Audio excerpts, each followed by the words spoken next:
Hi, welcome to yet another episode of A Guitarist's Guide to Improvising with Knowledge. This is episode 8. I'm Greg Studley, author of the book, A Guitarist's Guide to Improvising with Knowledge, and developer of the website improvisingwithknowledge.com. This episode we're going to cover arpeggios, what they are, how they can be played for major arpeggios and minor arpeggios, and how they can link up with the chords. Everything we're going to play today, all exercises, all examples, you can grab them off the website for free. Just go to the downloads page, click on the episode you want, and you can download PDF files of all the music that was played today. We're going to split the episode into two parts. First, we're going to discuss major arpeggios, and secondly, we'll go through minor arpeggios.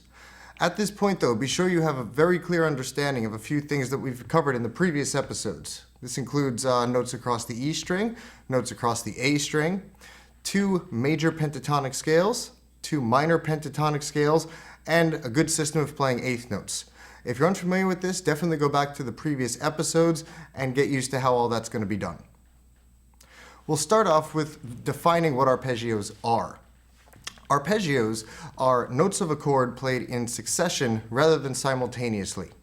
The major chords and minor chords that we've been working over are actually triads, meaning that they contain 3 notes apiece. Now, when these notes are played in combination all at the same time, they're considered to be chords. But you can also play the notes of the chord one by one, and that is called an arpeggio.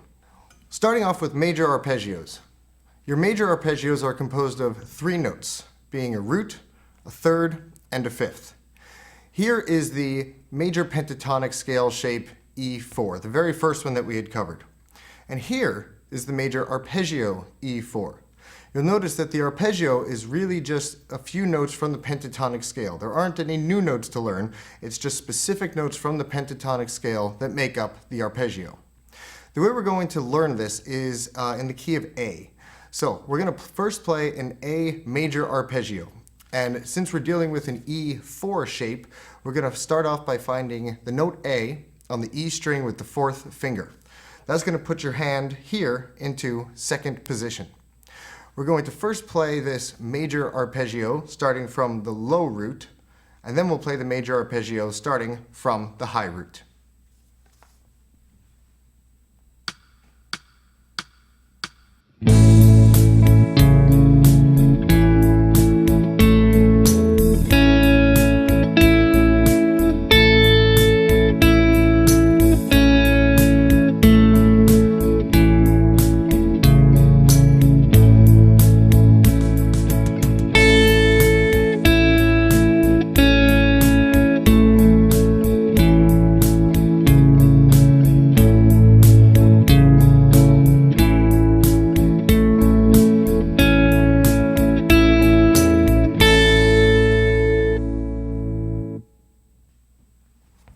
There's a major arpeggio that is also embedded into the other pentatonic shape that we've covered so far.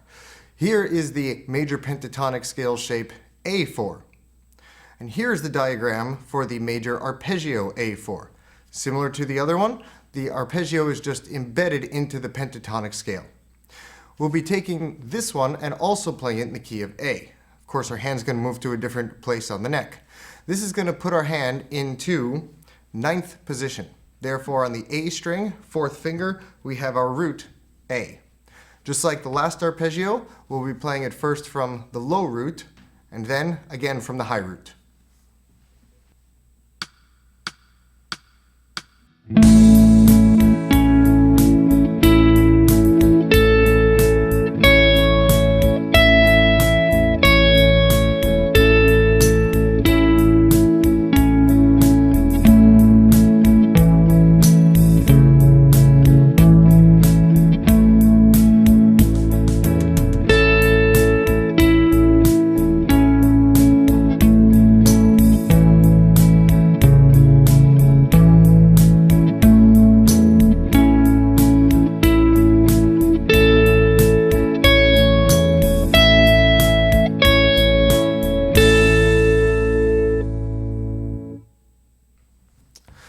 So, if you felt pretty comfortable with those 2 different arpeggio exercises, it's very good to try and put them together into one exercise. You may need to review each one a few times to really get used to it, but if you feel comfortable, we're going to try and play a pentatonic and arpeggio exercise in B.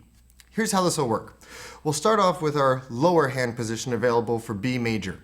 That's going to be 4th position here on the guitar. We're going to play a B major pentatonic scale starting from the low root. Then we'll play a B major arpeggio starting from the low root. We're then going to move our hand to the higher hand position available for B major. That's going to be here in 11th position. We'll play a B major pentatonic scale from the low root, then a B major arpeggio from the low root.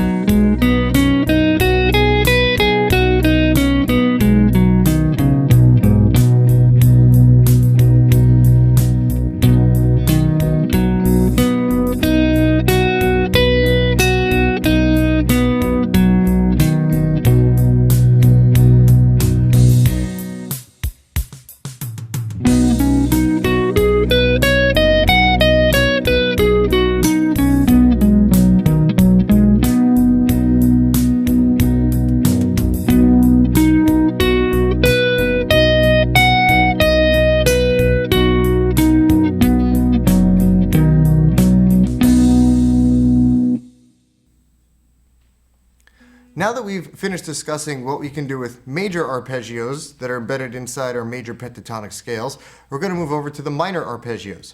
In a similar way, the minor arpeggios are just inside of your minor pentatonic scales.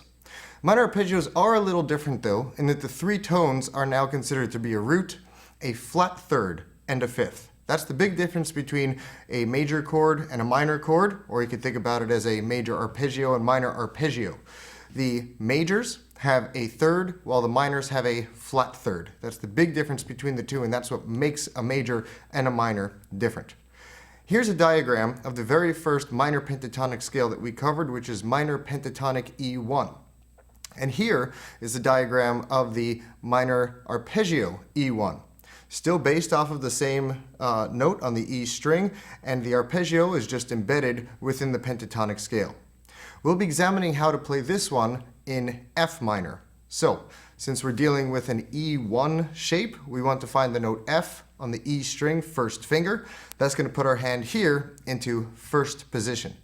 We're now going to play through an F minor arpeggio, first from the low root, and then we'll play it all the way through again, starting from the high root.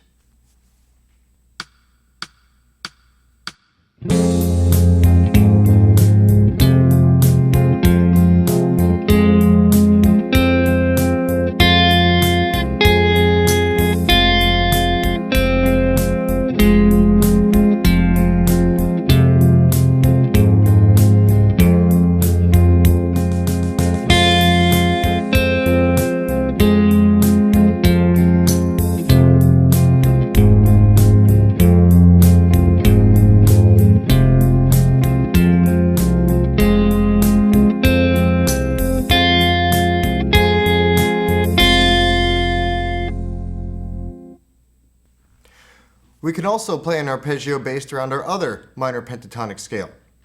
This is the minor pentatonic scale shape A1, the second one that we had learned. And this is the minor arpeggio A1, also based off of the same root.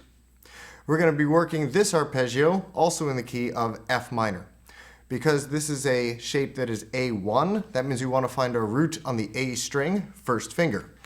That's going to put our hand into 8th position in order to play this in F minor. Similar to how we've done all the other ones so far, we'll be starting this arpeggio from a low root, playing it all the way through, and then we'll take this arpeggio from a high root and play it all the way through.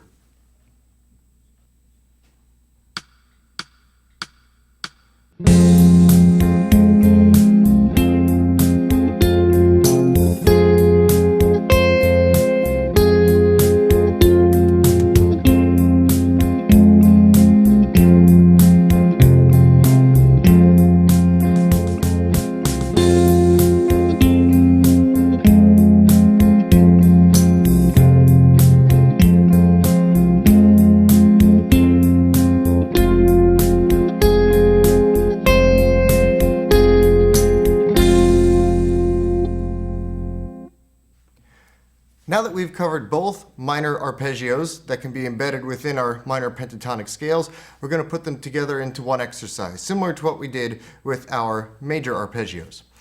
We'll do this in the key of D minor. So we'll first be playing a D minor pentatonic scale and a D minor arpeggio based in our lower hand position. That'll take our hand and put it into fifth position with our first finger on our low root D. From there, after playing the pentatonic scale and the arpeggio, we'll move to the higher hand position. This is going to move us into 10th position for D minor, and our first finger will be on the 10th fret, the note D. We'll first be playing our pentatonic scale and then our arpeggio, both from the low root. We'll be starting first in 5th position.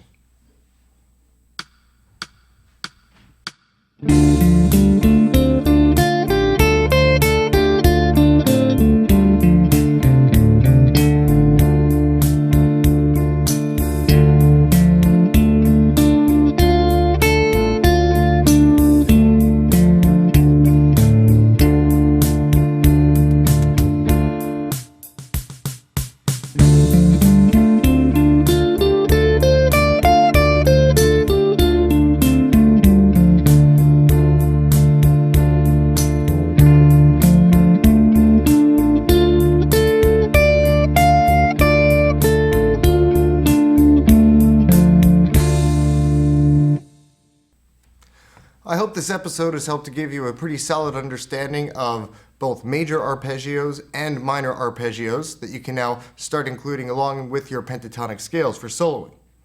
Please visit the website, improvisingwithknowledge.com. You can download all the arpeggio exercises that were played today, including those that were with the pentatonic scale. You can play along with the jam tracks to see how well your soloing techniques are going, and play along over different chord changes. You can also sign up for the newsletter. There you'll be one of the first to know about when upcoming episodes are available and when the book, A Guitarist Guide to Improvising with Knowledge, is to be released. Our next episode is going to cover how to take these arpeggios that we just learned and incorporate them into your preparation for and your improvisation.